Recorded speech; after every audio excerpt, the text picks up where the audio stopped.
6:01. Good evening, everyone. Tonight, October 13th, the regular board meeting of the Sacramento Metro Fire Department. Madam Clerk, will you call the roll, please? I sure will.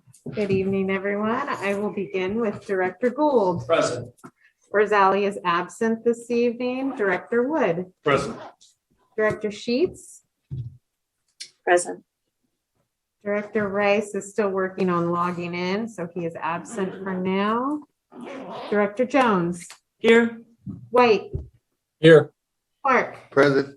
And President Saylors, turning it back to you. Thank you very much. The next thing on our agenda is the pledge to the flag, if you would all stand. I Pledge allegiance to the flag of the United States of America and to the republic for which it stands, one nation, under God, indivisible, with liberty and justice for all. Thank you. The next item on our agenda tonight is the Metro Cable announcement. The open session meeting is videotaped for cablecast on Metro Cable 14, replayed on Sunday, October 16th at 12 noon and Monday, October 17th at 9 p.m. on Channel 14, webcast at metro14live.saccounty.net. This is now the public's opportunity to discuss matters of public interest within district jurisdiction, including items on or not on the agenda. Madam Clerk, do we have any speakers tonight? We do not have any speakers in the room. Art, if you want to allow everyone to unmute themselves for the chance to publicly comment if they so wish. Yes, attendees, you now have the ability to unmute yourselves if you would like to present anything to the board at this time.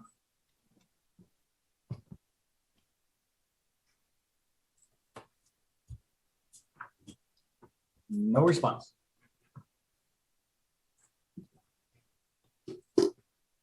Thank you. Our next item on the agenda is consent agenda. If we don't have any questions or comments, I will entertain a motion in a second. Madam Chair, I make a motion to adopt consent. Second. We have a motion and a second. Madam Clerk, will you call the roll, please? Director Gould. Aye. Wood. Aye. Sheets. Aye. Rice, I believe, is joined by phone. Is that the number?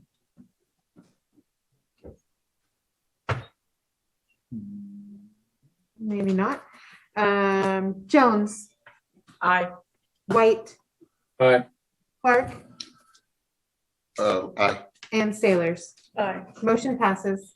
Thank you. The next thing on our agenda tonight are action items. The first action item is image trend contract renewal and test site implementation. Deputy Chief Mitchell. Thank you, President Saylors. Good evening, directors, everybody in attendance. Tonight before you, staff is seeking approval for an extension of our current contract with Image Trend for an additional 3 years, and also adding a test site to our ability here to be able to test things before we go live with them in the software program. We've been with Image Trend since September of 2014. Began with the implementation of our EPCR program at that time. And then in 2020, we upgraded that system to add in the inverse reporting as well as a module for CRD and arson investigations. It allows for the production of all of our reportings. It allows us to do data collection and also reporting out from that, as well as tools for budgeting, grants, and other things to pull data from. The investigation module is fully implemented to permit the fire investigators to document all of their investigation processes, as well as witness statements and things like that. And then the continuum module, that's the part of it that allows our active data monitoring to enhance our patient care and statistical gathering and things such as those. The addition of the test site, as I mentioned, is going to make it possible for system updates to test them out before we go live, and also allow our folks to have some training involved in that. We've had some issues over the last few years of updates coming and then having to push them out before anybody knows how to use them, and then we're reactive to it. So this addition is going to help us out in that regard. The cost of the renewal of the Image Trend contracts is $175,884.72, which is included in this fiscal year budget. It is also inclusive of a 3% increase year over year, which is standard for what we've seen since the last few contracts we've had with Image Trend, so no change there. And then the implementation of the actual test site itself is $7,000 for the first year, and then it continues to go up and then holds steady at $10,500 moving forward. The funds, although not initially budgeted this year, the funds for that program, the test site, as we identified the need, are going to be transferred. It's not going to incur anything to a detriment. They're coming from a fund that we were able to save some money from on a bid for a contractor to do some educational opportunities actually that are going on in the district right now. So no fiscal impact per se to more money coming out of the budget than what we already had. Since the software has been expanded in its use and its further integration in our agency, as well as our regional partners, other fire agencies, as well as the hospital system, that those changes have happened since the last time. We wanted to make sure we brought this forward as an action item to you tonight, as well as recommend to you that the board of directors approve the Image Trend contract renewal for 3 more years. That's the end of my report. I'll take any questions. Director Gould, go ahead. Chair. Chief, we've used this organization for quite a long time. I'm assuming that we're one of their larger customers. As far as they're a national company, so I don't have the information on other users. However, they are well known throughout the industry, throughout the country, and used. I see them all over the place and their usage. And is it pretty typical that given the years of use that we have in our history that we're still paying for a test site? So the test site itself is for us to look at the updates that are coming and be able to run through them and make sure that we know them. But yeah, I can't speak specific. Yeah, to add that capability is a standard. Okay. Yeah. Okay. Very good. Thank you. Do any other directors have any questions or comments? Thank you very much for that report. Okay. Madam Chair, I make a motion that we adopt staff's recommendation for Coach Trend. I'll second. Thank you. Madam Clerk, will you call the roll, please? Director Gould, Aye. Wood, Aye. Sheets, Aye. Jones, Aye. White, Aye. Clark, Aye. and Sailors. Aye. Motion passes. Thank you. The next item on our action item list is number 2, ratification of the resolution to extend teleconference of board meetings, Government Code 54953E-3. Once again, this will give us the opportunity to have our meetings in person and also via Zoom. I'll take a motion in a second on this item. Madam Chair, I so move. Second. We have a motion and a second. Madam Clerk, will you call the roll, please? Director Gould, Aye. Wood, Aye. Sheets, Aye. Jones, Aye. White, Aye. Clark, Aye. and Sailors. Aye. Motion passes. Thank you. Our next item under action items, number 3. In number 4, we will do after our closed session. Next up are reports. For President's report, at our next board meeting on October 27th, the Cancer Awareness Engine will be at headquarters. That's the one where they wrap it blue and pink.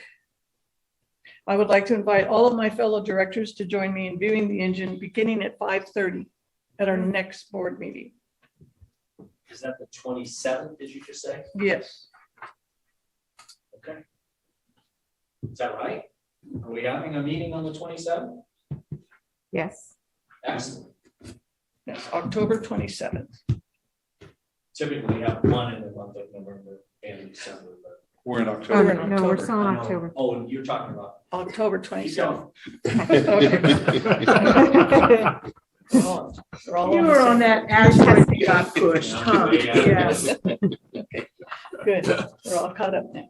The next item for reports is the fire chief's report. Good evening, Chief. How are you? I'm doing good tonight. Good evening, directors. It's great to see all of you here and on Zoom. A few updates tonight. The first one is a new hire. I'd like to welcome Allison Mayhew, who was hired as a community relations specialist in the community services division. She started on the 10th. A long history in the news media and worked for Fox News before coming over here. She grew up in the community and will be a great addition then for us. On retirements, congratulations to Engineer Doug Bowen. He retired on October 7th, 2022. Also, congratulations to EMS System Technician Marcy Mateo on her retirement on October 10th. On recruitments, we have also another opening in the Community Relations Specialist. That one closes on the 14th, coming up here really soon. As far as meeting and some conferences, on the 19th of September, I was invited to the NFPA Urban Fire Forum. And one of the things that has become a lot of attention out there is what we all in the state of California has done with the ambulance patient offloading time. And so we did some presentations, myself and Fire Chief Donnelly from Washington, D.C., presentations, and then talked about really the items that were brought forward that we will see in the 2023 legislative cycle coming up, as far as what do we do and what are some of the recommendations for reducing patient offloading. Had an opportunity to meet the Sac City Fire, the new fire chief, Chris Costamagna, and his deputies. When we had first got here in 2016, we started that process of sitting down and meeting, and we continued that on. And also myself and President Sailors had an opportunity to go to his swearing in, along with some of the deputies went and congratulated Chris Costamagna on the new role as the chief of the city.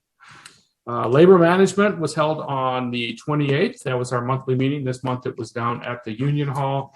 We probably had 10 items that are on the agenda. We also had a number of items that were carryovers that we were able to clear off that agenda for moving forward. On the 30th, myself, along with President Sailors, Director White, Chief Swagaman-in-Law, and Brenda Briggs, I think was all of us that were there, were able to go down to the 22nd Annual Public Safety Community Appreciation Luncheon, put on by Anne-Marie Schubert.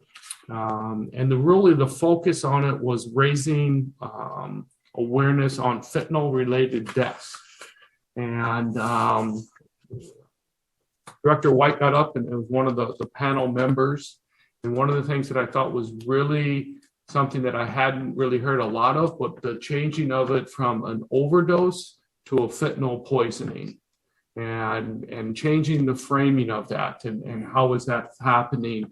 I know that on our 2x2 that we then had with Rancho Cordova with Director Jones and Director Woods, we again talked about that and what is our role? How do we share our statistics on overdoses? And then the use of Narcan and the availability of Narcan, whether it be in schools or in homes, or the ability to see or the ability to have that out. As we all know, with the poison of fentanyl, the ability to reverse that is with Narcan. So it was a very impactful day down there. Thanks for everybody for attending. Also had lunch with the Citrus Heights Police Chief. Director Jones and Director Woods, along with staff, had our 2x2 with Rancho Cordova. Cyrus, the city manager, had just announced his retirement at the end of the year. So it was great to see him and have an opportunity to talk. And as you, President, said, we have the Cancer Awareness Engine, CAE, right? Cancer Awareness Engine, out and about, and we'll have it here at the next board meeting. That ends my report, unless you have any questions. If not, Chief Mitchell, I think, has the ops report next.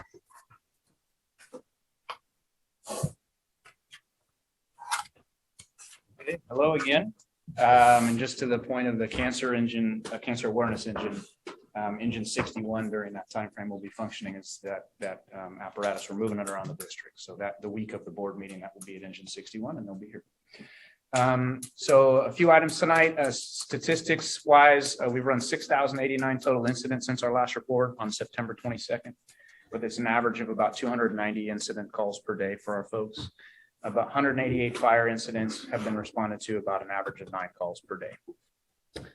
Recently, our folks, actually this Tuesday on the 11th, had an opportunity to attend the Mercy San Juan Run Review program that goes on regularly over there. This time we had 8 of our members there in attendance. It allows an educational opportunity for our pre-hospital and hospital care providers to review specific incidents any notable incidents, things that had some educational value or some items to learn from. They have those regularly. Like I said, they did review several of the cases, and they really allow our members to get a better understanding, and the hospital staff, about how they can work together more efficiently during the radio reports or during the pass-off process. Medic 23, as well as 6 of our members from Academy Class 22-1 were in attendance. The next meeting for that will be in the annual holiday run review meeting in December 14th. I'm also happy to report that on October 1st, we started a new staffing callback procedure. This was in collaboration with the staffing team and Local 522, as well as management, to come up with some mitigations for what we've been experiencing as far as mandatory callbacks, assisting with our daily staffing management. Although it's very, very early on, we're only a few weeks into this, we are starting to see data that's trending towards less mandatory callbacks, which was our goal.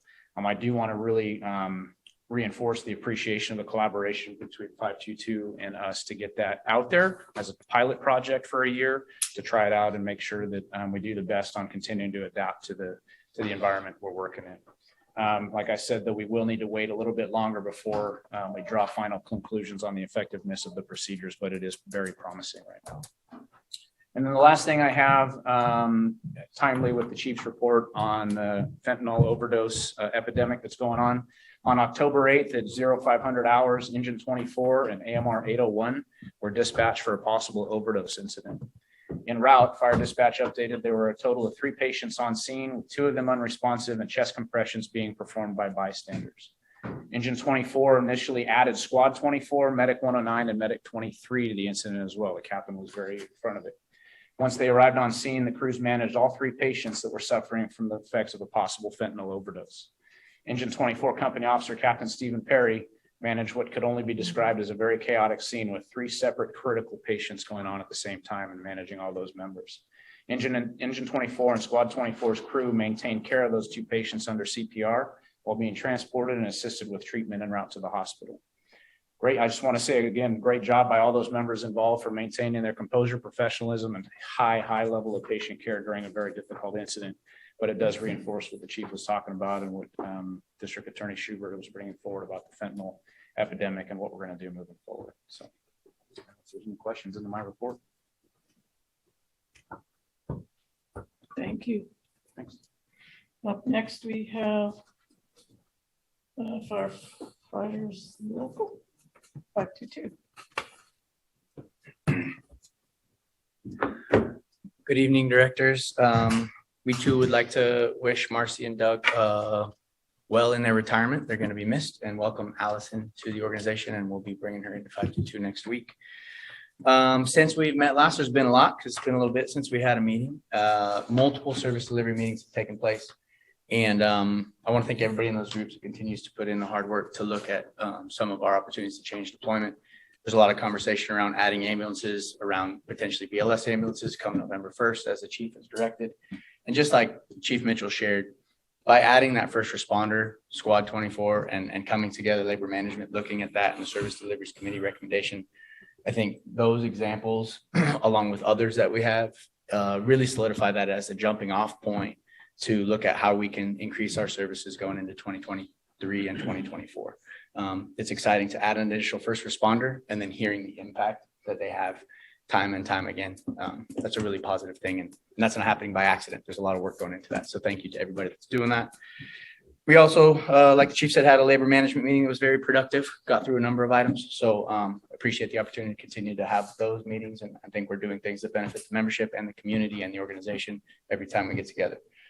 Negotiations, we've had a handful of those as well. You'll get reports tonight. We're still charging forward, trying to be as productive as possible, and trying to come to a place where we can ensure that we don't come out of contract at the conclusion of this year and start focus on the other things that are in front of us that can take some attention and be very positive.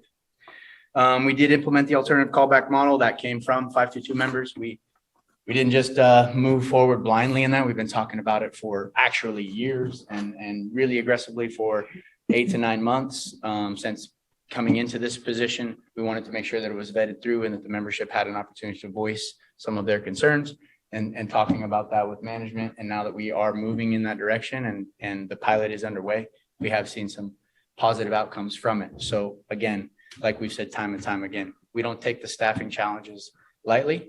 The men and women are working their tails off to keep companies open. And now in some of these changes that we put our heads together to put forward, we're seeing some positive results.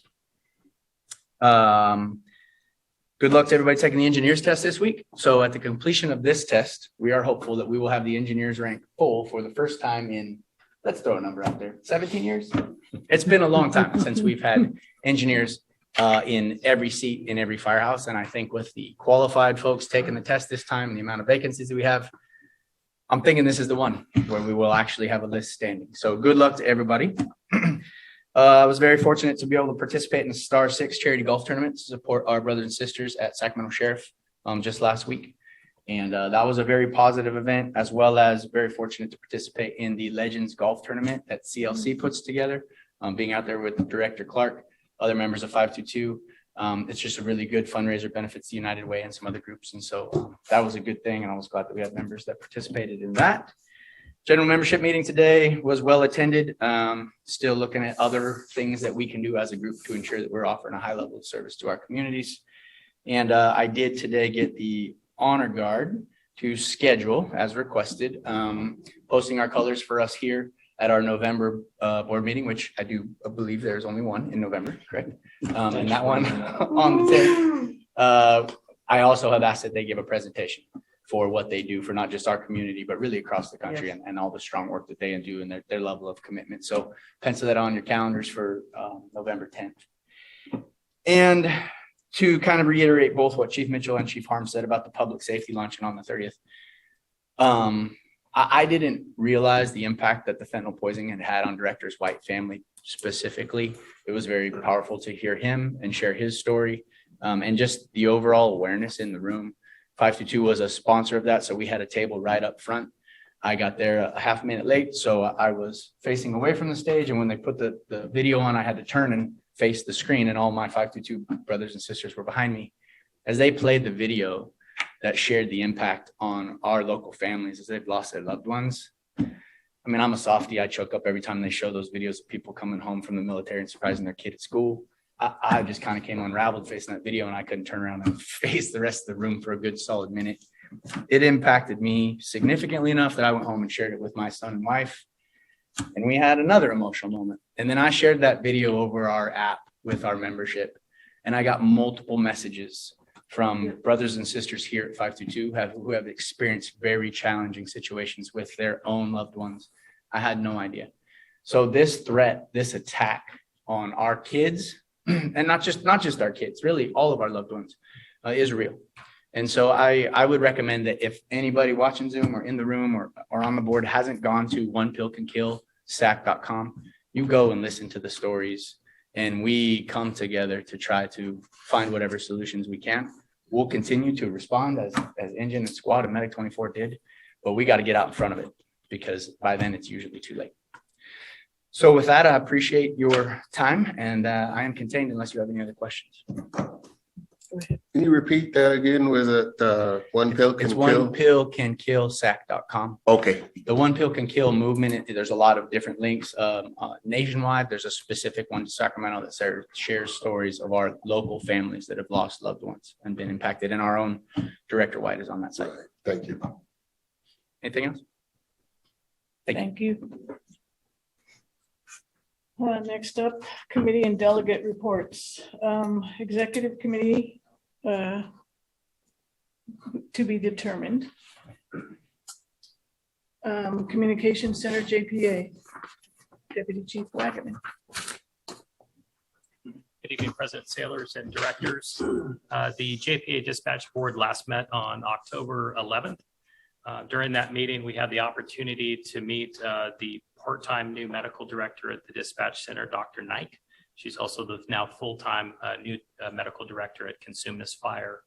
She's already hit the ground running, having some one-on-ones with our dispatchers, having some sit-alongs, as well as scheduling some ride-alongs out in the field to fully understand what it's like to work within public safety within the Sacramento region, to fully support our dispatchers in the EMD process. During that board meeting, we had 4 action items, all of which were unanimously approved. Item number 1 was an increase in increase in Kaiser premiums that exceeded the ceiling by our contract obligations with Local 150 and 856. With that increase of 6%, there is some language in the contract that states there would be 50-50 sharing of that increase of 6%. So that fixes that language within that contract. And just to make sure that we're adhering to the contract language that we agreed to. So that is currently fixed moving forward. The next item is just an update to the organizational chart within the center. With the addition of the administrative manager, we moved the finance division back under administration where previously it was held just under the chief executive director. Next was an update to the job description for executive assistant. We moved that person to a confidential status just due to a lot of the work that that person performs day in and day out. And the last item was approval of a strategic plan proposal through IEC, which is Integrated Communication Strategies. Both Jose and Jerry, they're going to be the ones that will help us develop the next strategic plan for the dispatch center for the next 5 years. Again, looking forward to that process, working with the executive staff there, as well as both Local 150 and 856. If you have no questions for me, our next meeting is going to be held on November 8th, 0900 hours here at the Metro Board Chambers. Thank you. Go ahead. Chief, thanks for that report. Can you give me an idea of how we're doing on recruiting dispatchers? Yes, so we're updated at every board meeting how many critical call tests are being taken, how many are being passed, and how many people are moving on to the process. Hiring is a continual process. As we finish one academy, we ramp up the next academy and we continue to hire. As of right now, there are 5 positions short in the dispatcher 1 position. Again, we added additional dispatch positions, so we're looking good there. Although we still have some vacancies, we still have some work that needs to be done. Still is a priority in the agency to make sure that we get those positions filled. Turnover is still very consistent with what we were seeing nationwide. It's a very challenging job. It's not for everybody. Thank you. You bet. Thank you for that report. Next up, Finance and Audit Committee. The next meeting will be October 27th at 5 p.m. Next up, the Policy Committee, Director Gould. No report. Thank you very much. Board member questions and comments, and we will start with Director Jones. Thank you, Madam President. Basically, two areas. I would like to I would give a thanks to your senior staff who helped catch me up on a few of the items. That would be Chief Bailey, Chief Mitchell, Chief Wagman, as well as Mr. O'Toole. I appreciate your time and efforts to answer my questions and to update me on numbers and reports. So thank you very much. Very thorough. I appreciate that.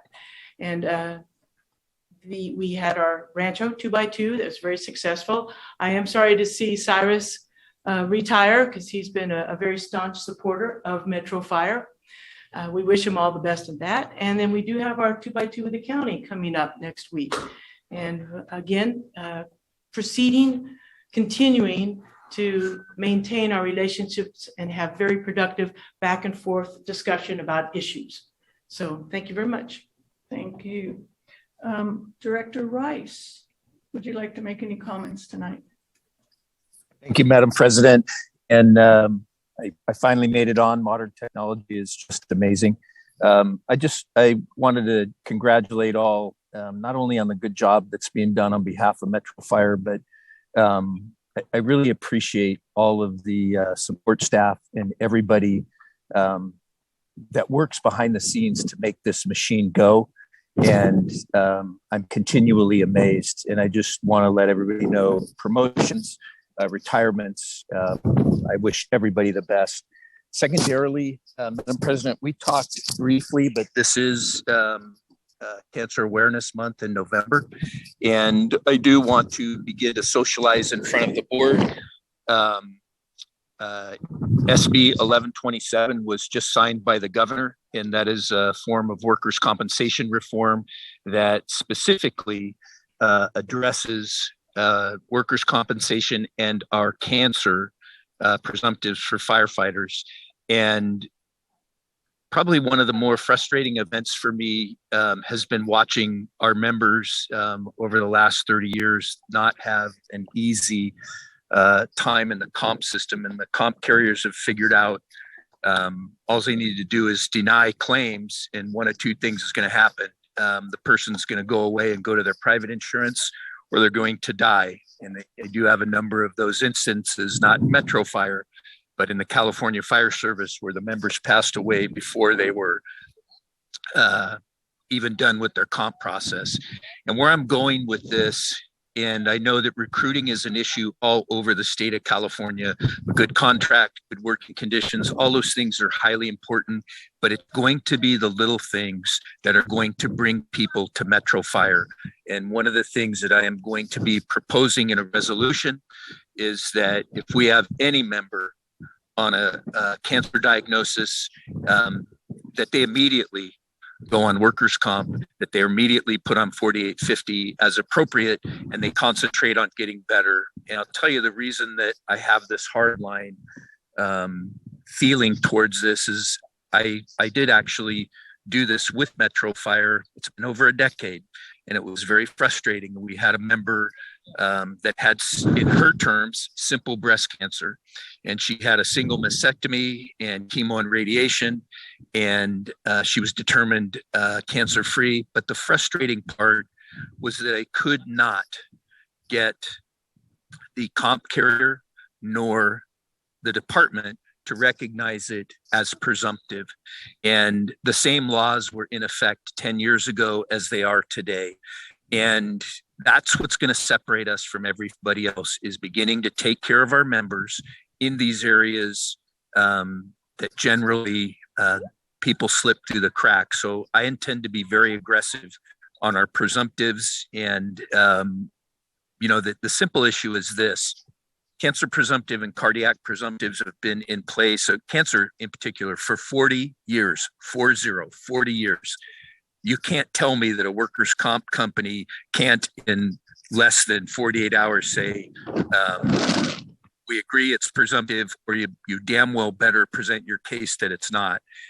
And I would like to position Metro Fire to be an agency that says we're not going to put up with that with our insurance carriers or our third-party administrators. We're going to take care of our people. So with that, you can tell I'm pretty passionate about it, but that's one of the things that we have to do, is take care of the men and women that take care of us. And with that, I'm concluded, Madam President. Thank you so much. Thank you, Director Rice. Director Sheets. Good evening. I have no comment tonight. Thank you, Director Sheets. I hope you get well soon. Director Wood. Thanks. No comment. Thank you. Director Gold. Ditto. Thank you. Director White. I would also just like to thank everybody at Metro Fire, regardless of your role, for the work you do day in and day out. I happen to be in Utah right now with a retired member of the department who not only finished first in the national championships for the last 3 years in his age group, but is here competing at the Worlds, Mark Van Brunt. And I want to wish him well on his race tomorrow, which he tells me will be his final year of competition. And this year also marks the 30th year of the Firefighter Combat Challenge, which is a pretty significant milestone. So I want to congratulate Mark, wish him well tomorrow, and thank everybody for the job you do. I do appreciate Director Rice bringing up the cancer comp claim concerns and issues. So thank you, and that's all I have. Thank you, Director White. Director Clark. Madam Chair, thank you. I would like to thank everyone for the reports. Congratulations to the retirees. I especially want to comment on the VP Cole mentioned about the Legends of Golf tournament. This tournament is for our food closet, which also helps our needy families during Christmas. It gives them, packages. We buy toys for the kids. they get a basket of food, which is these days with inflation and everything going on, it's even more important. And I especially want to thank Brian Gifford, Frank Valenti, Jordan Majestic for barbecuing, which helped these guys showed up after work, after they got off their shift to man the barbecue, and they did an excellent job, which made the thing the event successful. I also like to thank United Way and Central Labor Council for their effort, because they really put on they did a great job. That's all I have, Madam Chair. Thank you, Director Clark. Tonight, I'm not going to have any comments. As you can tell, I'm losing my voice. So we will now go into session. Thank you all for being here.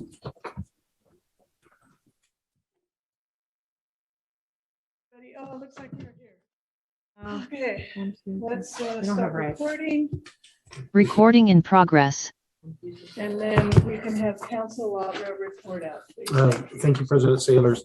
The board met in closed session. With respect to item number 1 on the agenda, the board voted unanimously to provide settlement authority to its attorney and third-party administrator to effectuate a settlement of the workers' compensation claim involving employee Doug Dolezal. Next, number 2, the board met in closed session to discuss industrial disability retirement for employee Brian Curry. No reportable action was taken. That will be taken up now in open session. The board also met in closed session to consider the industrial disability retirement of Richard Turner. No reportable action was taken, and that will also be taken up as an action item in open session tonight. The board also met with its labor negotiator for the represented employee organizations set forth in agenda item number 3. The board voted unanimously to approve a tentative agreement between the district and local 522 for those represented labor groups. Finally, the board met in closed session with respect to item number 4 on the agenda, fire chief selection process. I am authorized to report that with the retirement of Chief Harms, the board has decided to undertake a process to appoint an interim fire chief. The board has developed a process for interview, appointment, and employment of an interim fire chief, which will take place over the coming weeks. Anyone who is interested in this position should go to the district's website for further information. And that's all I have. Thank you. So now we will do our action item number 3, industrial disability retirement for Brian L. Curry. Can I get a motion and a second on that item? I'll make a motion we adopt staff's recommendation, Madam Chair. Second. Madam Clerk, we have a motion and a second. Will you call the Director Gould, Aye. Wood, Aye. Sheets, Sorry, aye. and Director Rice. I think he is not he's absent right now. Jones? Aye. Director White is also absent. Director Clark? Aye. And Sailors. Aye. Motion passes. Thank you. The next item, industrial disability retirement for Richard F. Turner. May I get a motion and a second, please? I'll make that motion that we adopt staff's recommendation for Mr. Turner. Second. We have a motion and a second. Madam Clerk, will you call the roll, please? Director Gould, Aye. Wood, Aye. Sheets, Aye. Jones. Aye. Clark Aye. and Sailors. Aye. Motion passes. Thank you very much. We'll now call this meeting adjourned. Thank you very much, everyone. Good work, everybody. Hey, guys. Recording stopped.